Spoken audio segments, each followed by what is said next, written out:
Hello, welcome back to the reading of the poem of the Man God, written by Maria Vol4, Volume 4, Chapter 511, Part 1.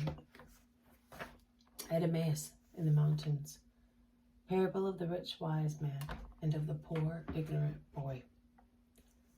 14th October 1946. The square at Emmaus is crowded with people. It is really packed, and in the middle of the square there is Jesus, who is moving with difficulty, so much is he surrounded and pressed by those who are besieging him. Jesus is between the son of the chief of the synagogue and the other disciple, and around him are, with the hypothetical intention of protecting him, the apostles and disciples, and among them many children, as they can easily creep everywhere, like little lizards in the tangle of a thick hedge. The attraction that Jesus exerted on the little ones,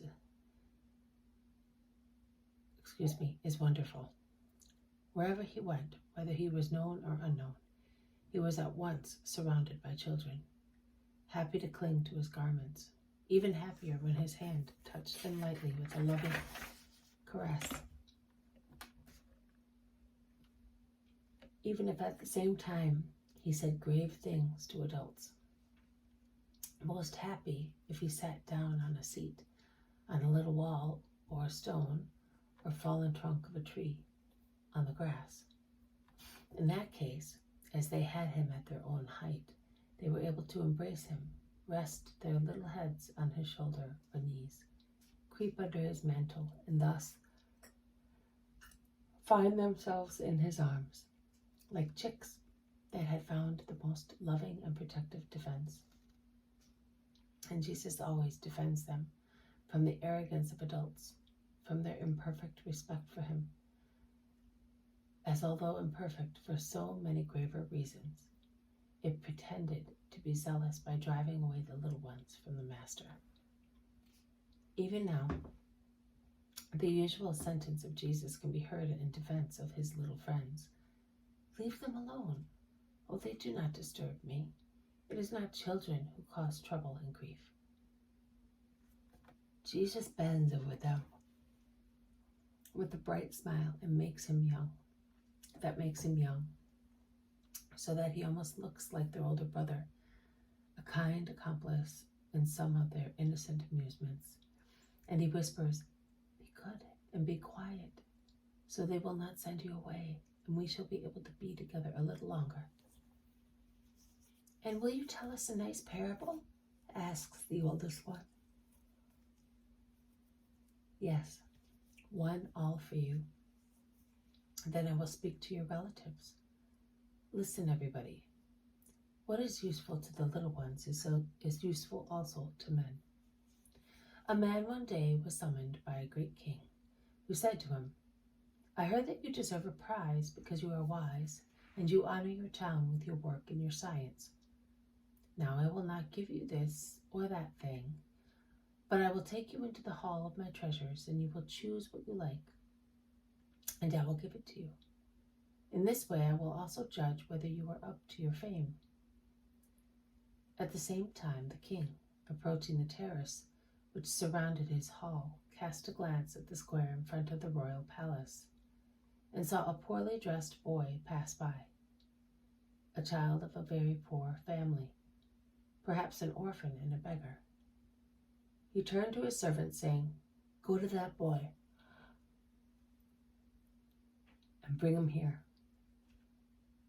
The servants went and came back with the child to appear in the presence of the king. Although the dignitaries of the court said to him, 'Make a bow, salute, and say, "Honor and glory to you, my king. I bend my knee before you, powerful king, whom the earth exalts as the greatest being existing," the boy refused to bow and repeat those words, and the scandalized dignitaries shook him rudely and said, "O king, this dirty, boorish boy is a dishonor in your abode.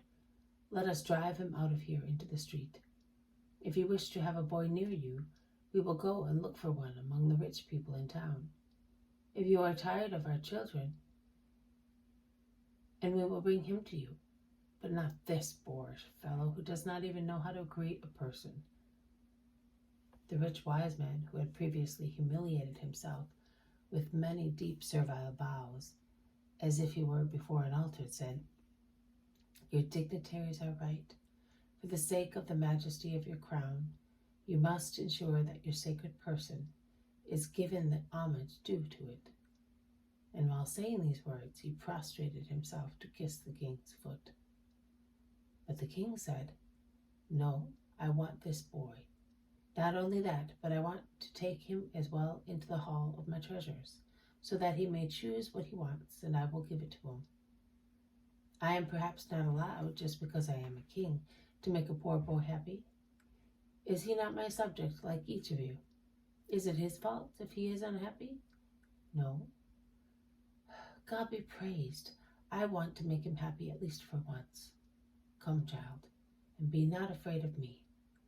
And he stretched out his hand, which the boy took with simplicity, kissing it spontaneously.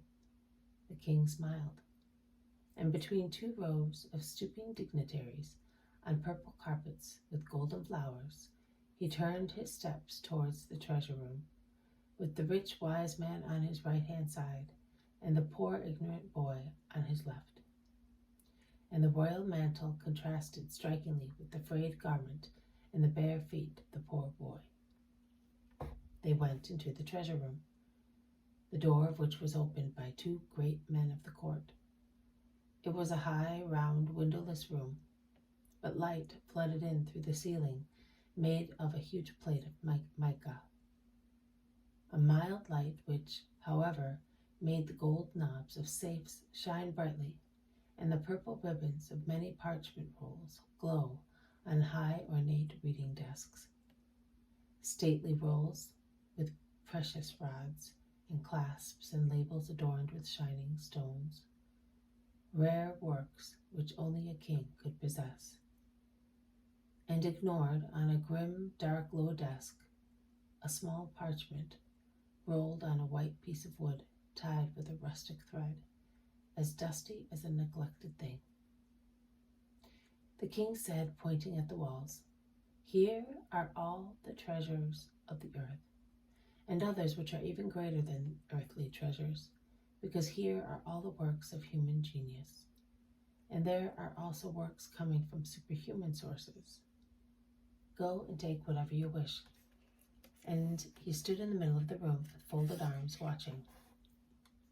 The rich, wise man went first towards the safes and lifted their covers with more and more feverish anxiety. Gold bars and jewels, silver, pearls, sapphires, rubies, emeralds, opals were shining in all the coffers. Cries of admiration were heard as each one was opened. He then went to the reading desks, and when reading the titles, his lips uttered new cries of admiration. And at last the man, highly enthusiastic, turned to the king and said, "You have an incomparable treasure. The stones equal the value of the rolls, and the rolls of the stones. Can I really make my choice freely?"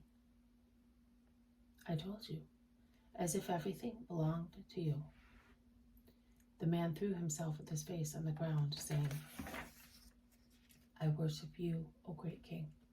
And he got up and ran first to the coffers, then to the desks, taking from both the best things he saw. The king, who had smiled a first time under his beard, seeing the excitement with which the man ran from one coffer to another, and a second time seeing him throw himself on the ground worshipping, and a third time seeing the cupidity, the method, and preferences by which he chose gems and books, addressed the boy who was standing beside him, saying, "And are you not going to choose the beautiful stones and the valuable rolls?" The boy shook his head in denial. "Why not?" "Because with regard to the rolls, I cannot read them, and as far as the stones are concerned, I do not know their value. They are nothing but little stones to me." "But they would make you rich." "I have no father, no mother, no brother. Of what avail would it be to me to go to my shelter with the treasure in my bosom? But you would be able to buy a house with it. I would still be alone in it. You could buy clothes. I would still be cold without the love of relatives. Food. I could not become satiated with my mother's kisses or buy them at any price. You could get teachers and learn to read. I would like that better, but what could I read then?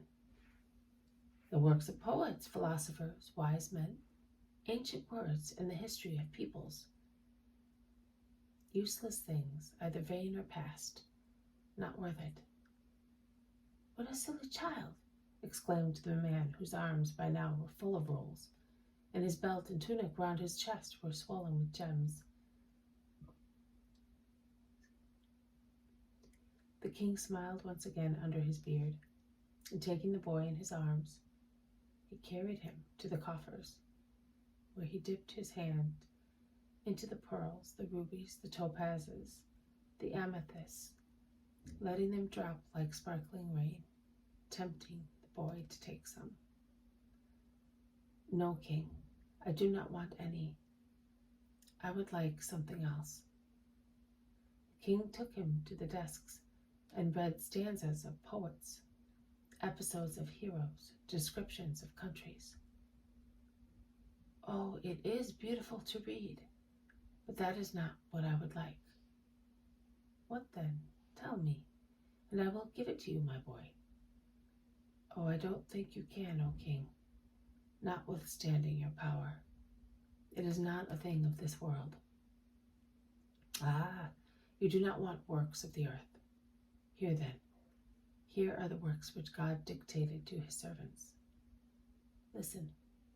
And he read some of the inspired pages.